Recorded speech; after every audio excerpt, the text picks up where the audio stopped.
You're listening to The Bloodshed Baddies.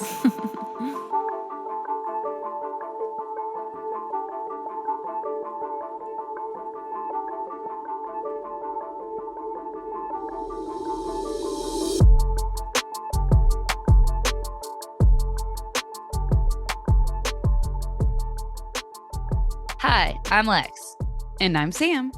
and we are the Bloodshed Baddies. Hello, baddies. Good today, baddies.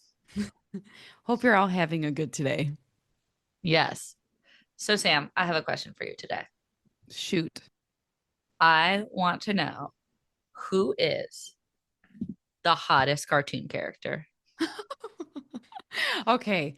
Um, as a woman, Kim Possible is Oh, I didn't even think of beautiful. like a woman one. Yes, Kim Possible definitely takes the cake. Yes, I love her. And then I don't watch many cartoons. Tell me You your want me to boy. do? Yeah.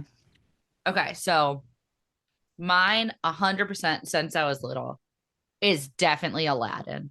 Oh, girl, Aladdin yes. is so hot. But I have another one who's we didn't watch as much, but we still watched the show. And I think he flies under the radar because he's a babe. Danny Phantom. You know what? I will 100% give that to you. Danny Phantom was very cute. Aladdin, I think, is all time. Like, Aladdin is the hottest of the princes for sure. For sure. I almost thought you were going to say Johnny Bravo, but that's not really my type. It's not really my type either, but But he's a bro. yeah. Yeah. Yeah, I'm going to steal Aladdin. We have the same taste in men. We do. Actually, we Trying- don't. Our boyfriends look vastly different, or our significant others. If you guys saw a picture, you'd be like, not at all. But trying to think of any other cartoons. When I was in like third or fourth grade, one of my friends told me in secret, in confidence, that she had a crush on Ash Ketchum from Pokemon. Oh, And another I good one. told everybody, I told the whole class. Lexi, that poor girl. I know it was mean. I didn't mean to. I was just a blabbermouth. I wasn't doing it to be mean. I was just a blabbermouth. Ash is Still another good am. one. He wouldn't say. So, okay, real quick, what's your favorite cartoon ever? Like movie or TV show? Ever. Ooh, ever. Okay. I think I really, really like Lilo and Stitch. Oh, that's a good one. I really like Lilo and Stitch. And then Beauty and the Beast was my favorite when I was little. As an avid reader, I relate to Belle on every level. So, Also good. I, if I'm doing movie, one that I've seen recently that's so good is Moana is so good. It's so Moana funny is and good. cute. Good music. And then TV show wise, SpongeBob, obviously. I was just going to say, I forgot SpongeBob. Like, SpongeBob is the best of the best. We were obsessed. I often make SpongeBob references at work and no one knows what I'm saying. I would cry because I make SpongeBob references on a daily, and I love when people are like, My favorite will always be Bubble Buddy likes bendy straws. my favorite episode is the Bubble Bowl. Oh, that's a good one. I like the one where he does the fine dining for Squidward and he has to think of Oh, it, clear his mind of anything but fine dining. And then they ask his name I and he's like, forgot about that one. Beef Wellington, the fork on the right. What a good they look a little bit different now. They like redid No, they're SpongeBob. creepy now. I don't Yeah, like it. go back to the old way. Yes. But a good start to our pod for a very depressing case. Oh no. Are you ready to get into it?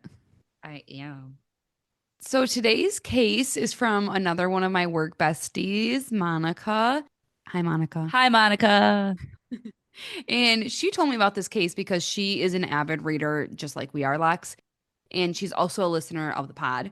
So she told me about this book called The Savage Side by Tiffany McDaniel, which is a fictional story based on the real case I'm about to tell you, baddies, which is the Chillicothe Six.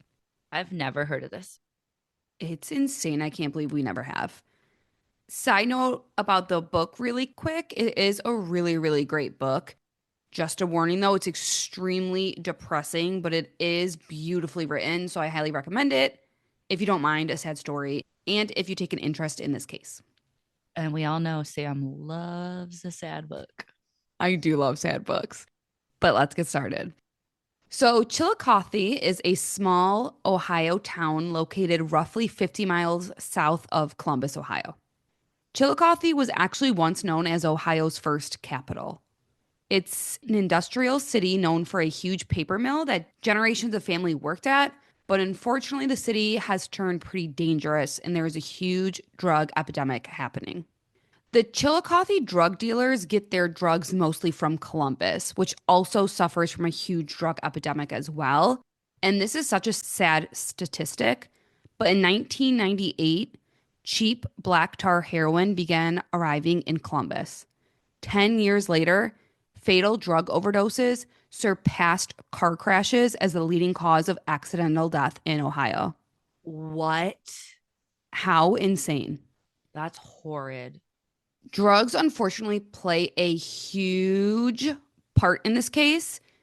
And from 2014 to 2015, the time of this case, more Americans died from opiate addiction than died in the entire Vietnam War. Oh my God. And Ohio at this time led the nation in opiate overdose deaths. Holy moly. I believe Ohio is now the third, with West Virginia at the lead and New Hampshire second. But honestly, just really, really, really, really sad. So, like I've been saying, this was honestly a very depressing case to research because unfortunately, drugs play a huge role in this case. The Chillicothe Six are six women who are all connected in some way and actually all knew each other in some way as well. Like they ran in the same circles, they went to the same parties, or even were in jail together at some point. Oh, wow. These six women went missing in the course of just a little over a year, which is wild. Now, because of their drug addiction, these women supported their addiction with sex work. And because of both of those things, we will see police officers and people who are kind of just like, well, this is the lifestyle they chose and brushed off their disappearances, which is just so awful. I feel like that happens so much. They're like, oh, they live a high risk lifestyle. Oh. Like, okay, they're still freaking human. Exactly. Exactly. There also is unfortunately not a lot of information out there, and some information had different dates or details.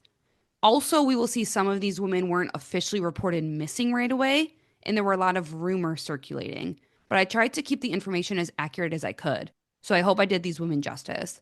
But the lack of urgency from the police, the conflicting information, or the fact that there are not a lot of sources is really awful because these women were humans.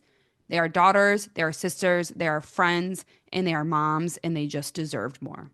Some of the women were never found, and some of the women were. So while I tell you their stories, I want you, Lex, and all you baddies to think, are these cases actually connected? Could it be a serial killer and one or two people targeting these women? Or could these cases all just be unfortunate separate incidences? But because there's a lot to unpack here, this is going to be a two-parter, Lex. Our first ever two-parter. So we will finish this case next week. But this first part will focus on these six women and their stories. And then part two will dive into leads, theories, and rumors. Last warning, the case of the Chillicothe Six is very depressing. But are you ready, Lex? I'm very interested now. So, yes.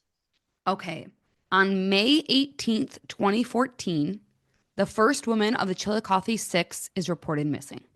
Her name is Charlotte Trego, and her mother is the one that reported her missing. Charlotte was born June 5th, 1986. Growing up, Charlotte loved playing in the nearby creek and climbing trees. She was a little tomboy and super outgoing. Unfortunately, she lost her father at an early age, and that is when things started to go downhill for her. She started taking pills to cope shortly after when she was Mhm. only about 14 or 15 years old. Oh my gosh. Pills led to cocaine, and then about 6 to 8 months before her disappearance, she started using heroin. Charlotte was also a mom of two, and I believe at the time of her disappearance, she had a 5-year-old and a 14-year-old child. She loved her kids so much, and they were her world. She was also known to be a great friend, and all of her friends loved her very, very much. On May 3rd, 2014, when she was 27 years old, Charlotte calls her mom and says she needs a place to stay. She was kicked out of her current living situation. Her mom was like, "You're always welcome here, but like, I don't want you bringing the drugs here." Which is fair. 100%. Charlotte told her mom she loved her and that she would call her again the next day.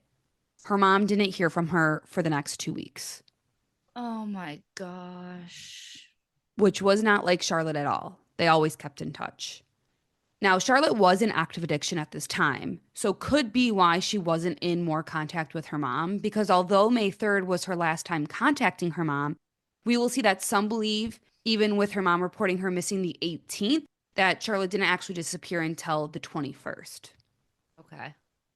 But the 18th of May, her mom goes in to report her daughter missing. And when she did, Charlotte's mother was told, quote, "Girls like that disappear because they want to." Stop it right now. Yeah. Girls like what? That's what I would say. I would literally look at the police officer and I would say, girls like what? Her mom did. She asked for clarification. She says, "What do you mean by that?" And this awful person clarifies and says, quote, "These girls on drugs." How terrible. Oh my God. Her mother also had some trouble getting the copy of the flyer the police were showing people asking if they saw her when they eventually like took her seriously. And when she finally did get this flyer, it was a super old picture of Charlotte that looked nothing like her, and her mom was just devastated. That's so effed. It is. Her mom also said, I believe there was a purse of Charlotte's in her room at her mom's house, and police never checked it, never looked for any information or clues. They really didn't give a shit. No. And unfortunately, Charlotte still to this day has never been found. There are many rumors circulating about what may have happened to her. There are rumors that she was being held as a sex slave or was sex trafficked. Her mom said she does get phone calls every once in a while where no one says anything and then hangs up. So just like, holding on to hope that it could be that her daughter's still alive. Mhm. There are also rumors that she was dismembered. And the most common rumor is unfortunately that she was burned. Burned. Burned.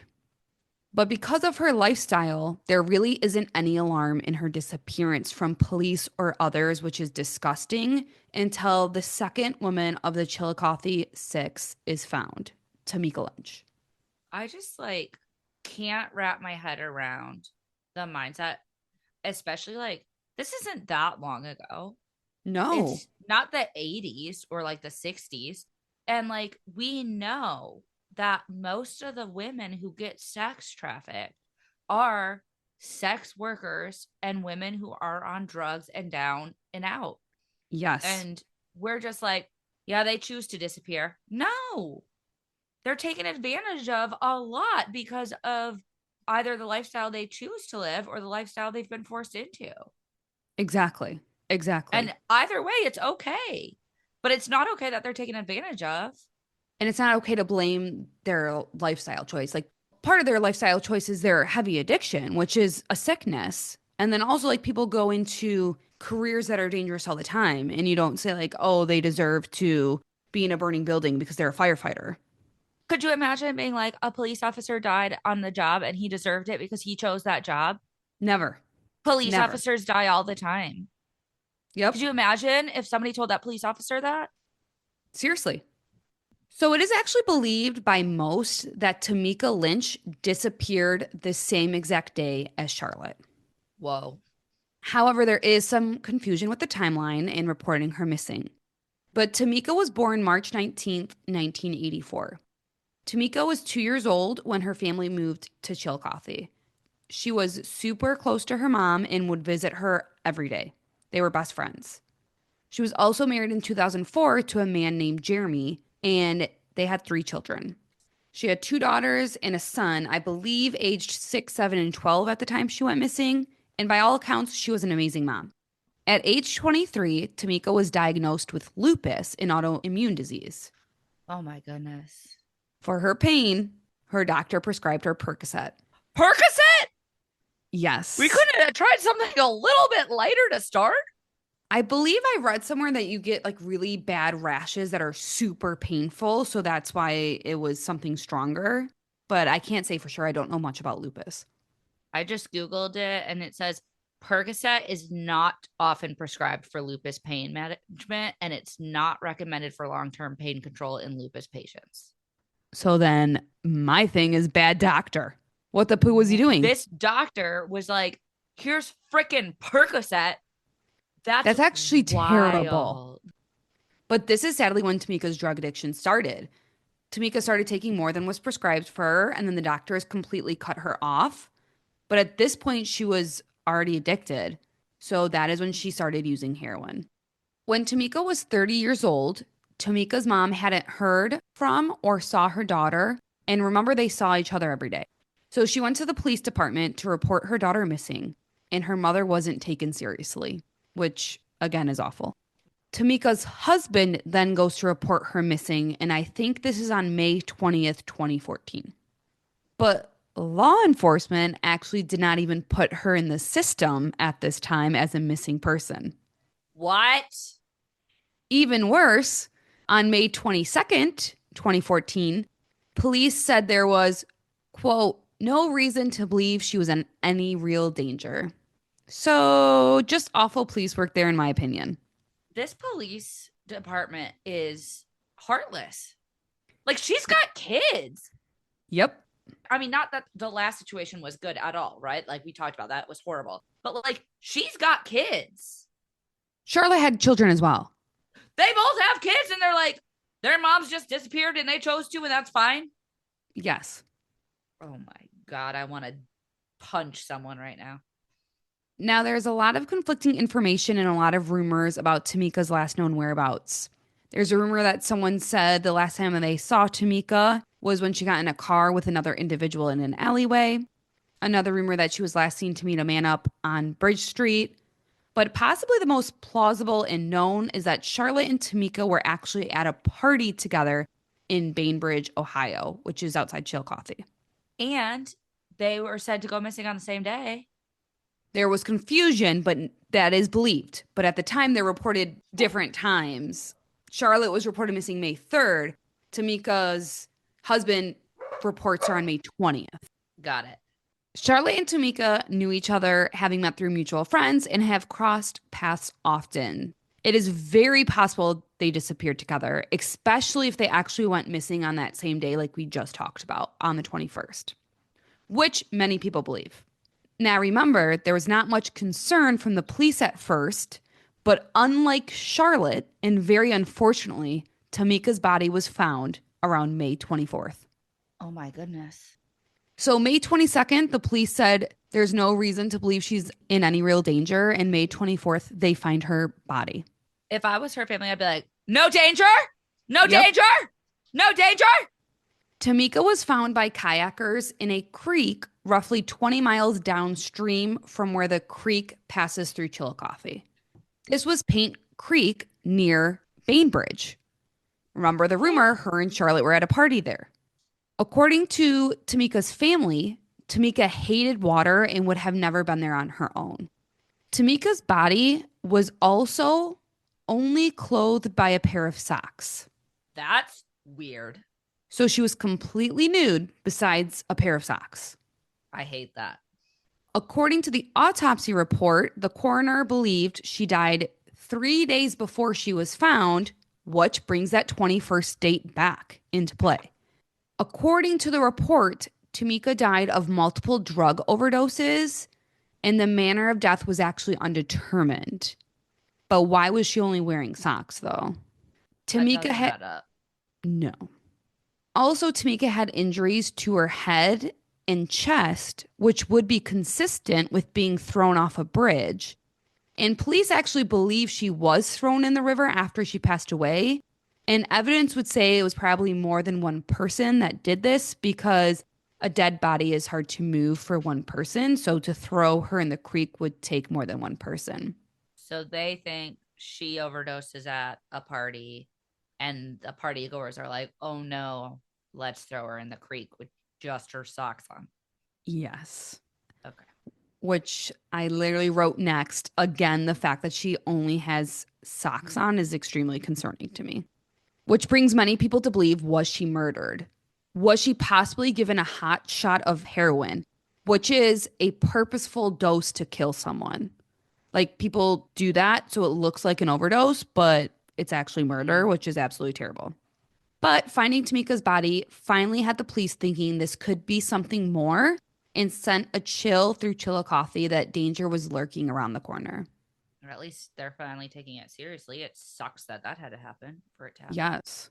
But 6 months after Charlotte and Tameka go missing, the third Chillicothe woman goes missing, Shasta Himmerlich. Shasta was born February 22nd, 1994. When Shasta was younger, she went to church often. She hung out at her grandparents' house a lot and was a really good person. She also was an avid swimmer. Her dad unfortunately passed away, and through his passing, Shasta inherited some money. It was rumored by many that it was $50,000. However, through some investigating from the documentary I watched that will be linked, they found it was closer to a little over 35,000. But nonetheless, a good amount of money. yeah. Shasta had really big plans for that money and was planning to buy a house. But with this huge drug epidemic, she unfortunately starts doing harder drugs. Oh no. She got into pills, cocaine, and then eventually, like the other woman, heroin. She unfortunately started spending this money on drugs and partying for her and for her friends.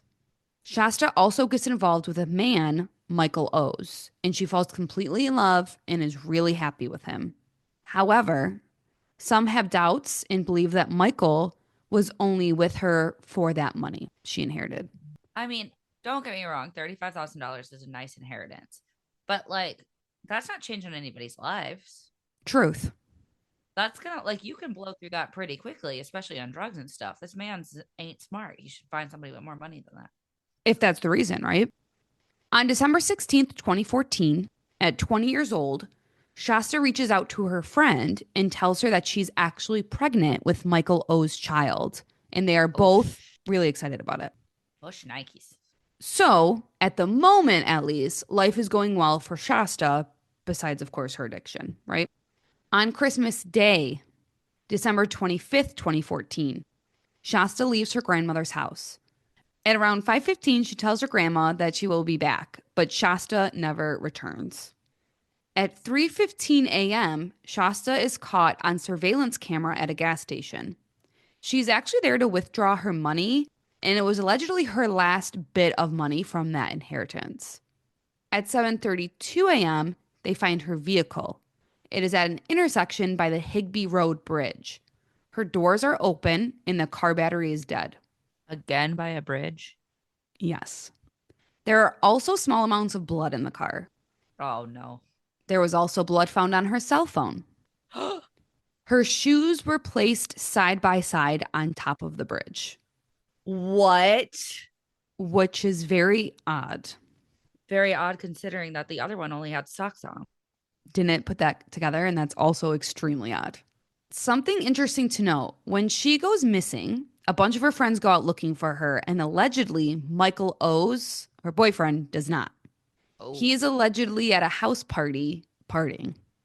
Also, a few days later, someone goes to his house to collect Shasta's things, and there was already another woman in his bed. If he was in it just for the money, that's not surprising. Another interesting thing about Michael O's, his previous girlfriend actually passed away from a drug overdose the year before, and he has a lot of past criminal activity. Oh, interesting. Yes, like you mentioned, the inheritance is something to remember, which is very interesting.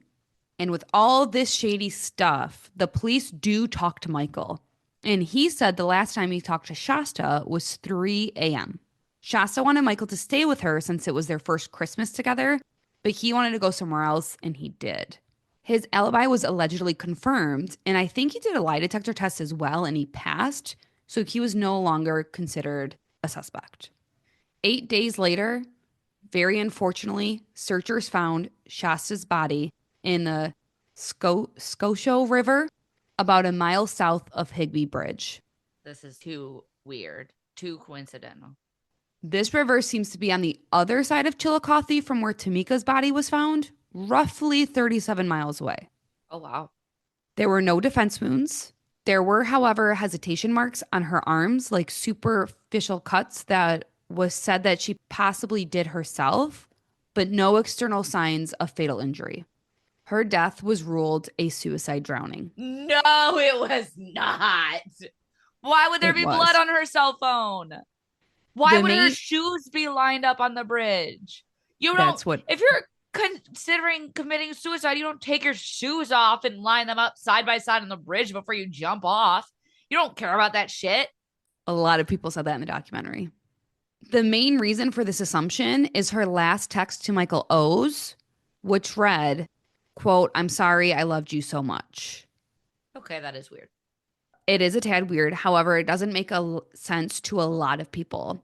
For one, the river she was found in was about only 3 feet deep. If she did What? jump from the bridge, how was there not injury to her body? Oh, no, no. This is not a suicide.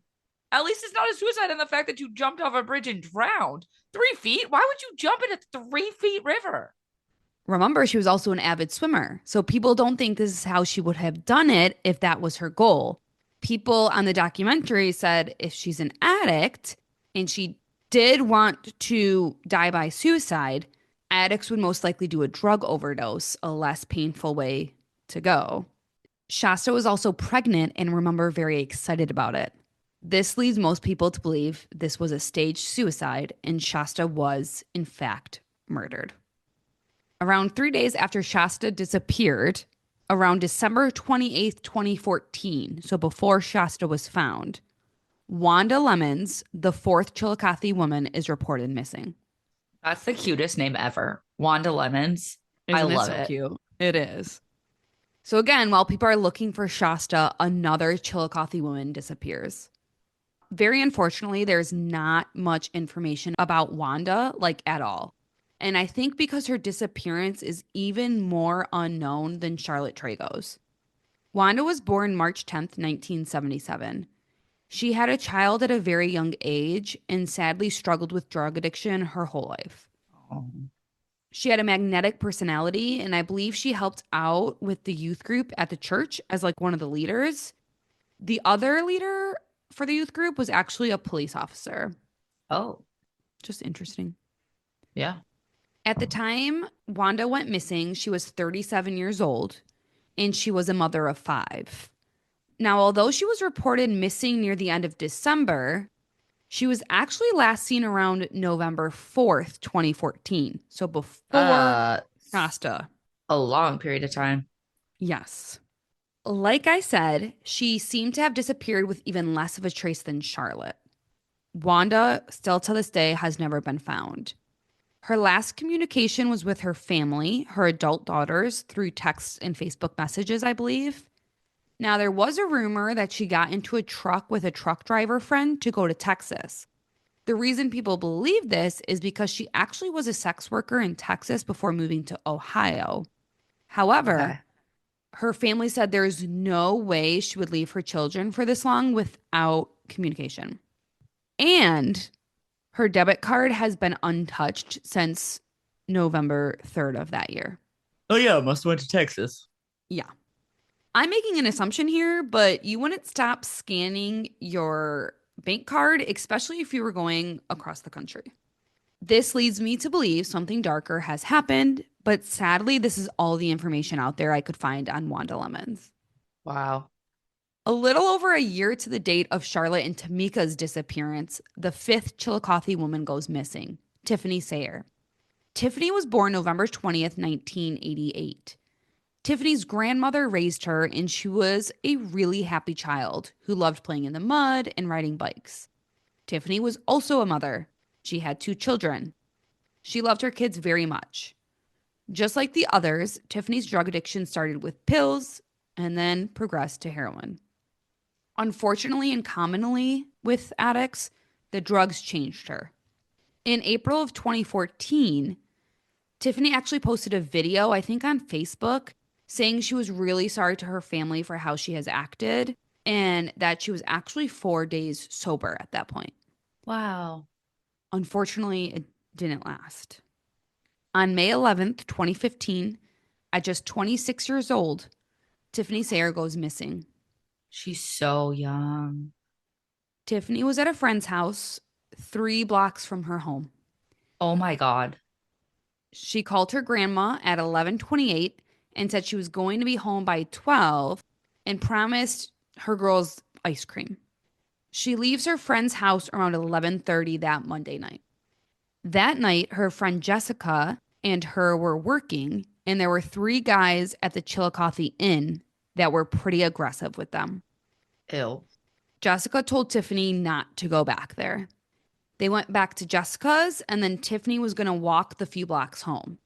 Now, Jessica said that Tiffany was not afraid of anyone at all. But that night, Tiffany said to her, I wish someone could walk me home. Oh my Jess- God. It's 3 blocks. Somebody walk this girl home. Jessica said she offered to, but Tiffany said that no one would be able to walk you home. This is when Tiffany disappeared. There are no witnesses. Oh my God. This is so, so, so sad. This is so sad. June 20th, 2015, the following month, Tiffany's body is unfortunately found, discovered near a culvert in a neighboring area, Highland County, which is near Paint Creek. A culvert is like the big pipe that allows water to flow under a bridge or building. These women all have the exact same stories. They're all found by creeks. This is not coincidence. This is also not far from where Tameka's body was found, like only a couple miles. Oh my God. She was partially clothed, wrapped in a sheet, and I believe I read there was either some duct tape on her or a roll of duct tape near her, but no traumatic injuries were found. Did somebody say this was a suicide too? She wrapped herself in a freaking sheet and jumped off a bridge? It was also observed that her body was dumped after some time, kind of like Tameka's. So this is not where she was believed to have died. According to the autopsy report, Tiffany had cocaine, amphetamine, morphine, Dilaudid, and alcohol in her system. Holy shit. Police ruled her death a homicide. Finally. I believe because she was very decomposed, so it looked like her body was kept somewhere indoors for a bit and then moved to the river. Although they believed the same about Tameka, and Tameka's was undetermined. Not sure why.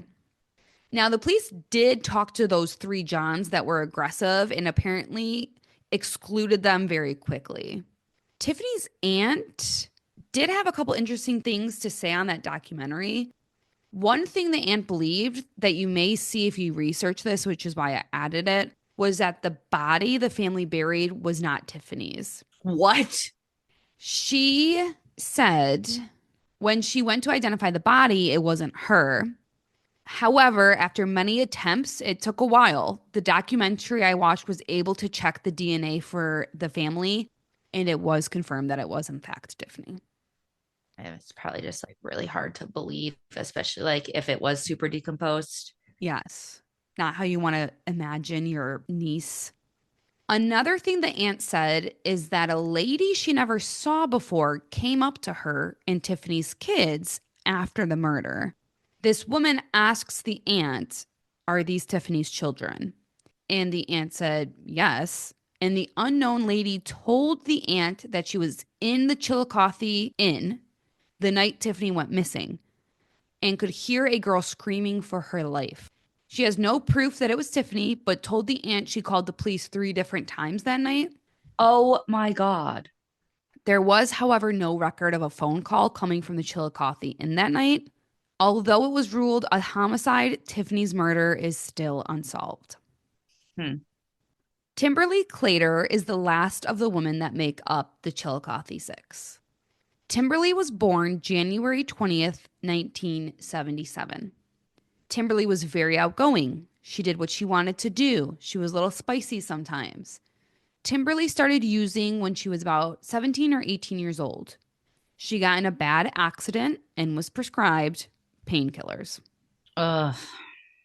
Now, at first, just like the others, it was painkillers only, but then it progressed to heroin. Timberly was also a mother of 5 children. In 2015, just a few months before she went missing, Timberly was wanting to be done with all of the drugs and she wanted to get away from it all and distance herself. Unfortunately, she didn't get the opportunity to do this. On Friday, May 29th, 2015, there was a call to the police. Someone saw blood in the parking lot of the old Maysville Dairy Bar. This was off Trego Creek Road and 5 miles south of Chillicothe. They went over to check it out and saw a 38-year-old deceased Timberly Clater laying in the weeds. Unlike the others, she wasn't found in the water, and Timberly was shot. She had multiple gunshot wounds to the head. Because she was very clearly murdered compared to the other women, I believe her murder is taken a little bit more serious, for lack of a better phrase. And through the investigation, the last person Timberly Clater was seen with comes in to be questioned. And we will see that this person has possible connections with the other women as well. And baddies, that is where we are going to stop today. Oh, I have so many questions. So next week we'll talk more about Timberly Clater, who she was last seen with. We'll talk about the other rumors and theories and the other possible women connected to the Chillicothe Six. Oh But just my goodness. a tragic case. And Lex, I kind of want to know, what are you thinking right now? Are these connected? Do you think it's a serial killer, individual events, actual drug overdoses? Where's your head at? I definitely think the first five are connected somehow, some way. The sixth one, I'm not as sure about. It's just such a vast difference from the other ones. I do think drug overdoses are involved. I don't think they're purposeful by that person, and I don't think they're just like, oh, I accidentally overdosed at a party. I think they're more sinister than that. I think something sinister is going on throughout. I don't want to say too much because obviously I researched part two, but I do think that like Chillicothe was going through that huge drug epidemic. There were so many drugs going on in Chillicothe that there are just unfortunately not good people.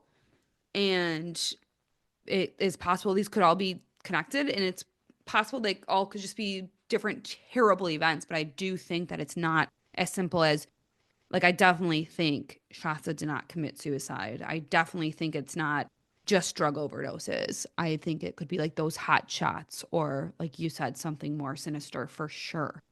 It's definitely somebody that was like in this drug community Yes, that's connected to all these people. I think And so. they definitely have a type. All women that are mothers, that are addicted to drugs, and that are sex workers, and that all knew each other in some way. That's like a lot of And connections. they're all, what, less than 10 years apart? The youngest was, I think Shasta was the youngest at 20 years old. And then I believe Timberly was 38. Yeah. So So there's not that big of an age gap there. It's very specific. very. And all women of Chillicothe, just very bizarre. And I can't believe, like, us being from Michigan, very close to Ohio, we've never heard this. Yeah. It's very wild. It's very sad that there's like not a lot out there because, again, these women had different lifestyles, and it's not a case like, I don't know, like a Gabby Petito case or something where the whole Yes. nation stops everything. It's, oh, well, they were addicted to drugs, and it's sad. It's Yep. terrible. Yep. Well, thank you so much for listening. Please follow us on whatever platform you are listening on. And if, hey, you're feeling spicy, go follow us on a couple other platforms too. Make sure you're got your auto downloads on so you can download our episodes every single week. Also, make sure you're following us. We are at Bloodshed Baddies on Instagram, Facebook, TikTok, and YouTube. And if you are feeling so inclined, please leave us a nice review on any platform. Go interact with our stuff. It helps us help you.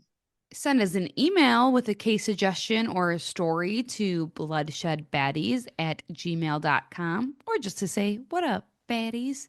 Don't forget our intro music was made by Cousin Vinny. If you did not listen to last week's episode, you should. He was the guest star. Tell a friend, tell coworkers, tell your neighbor, and tune in next week for part 2, where we're going to dive into suspects, rumors, and everything else. Bye bye. Love you.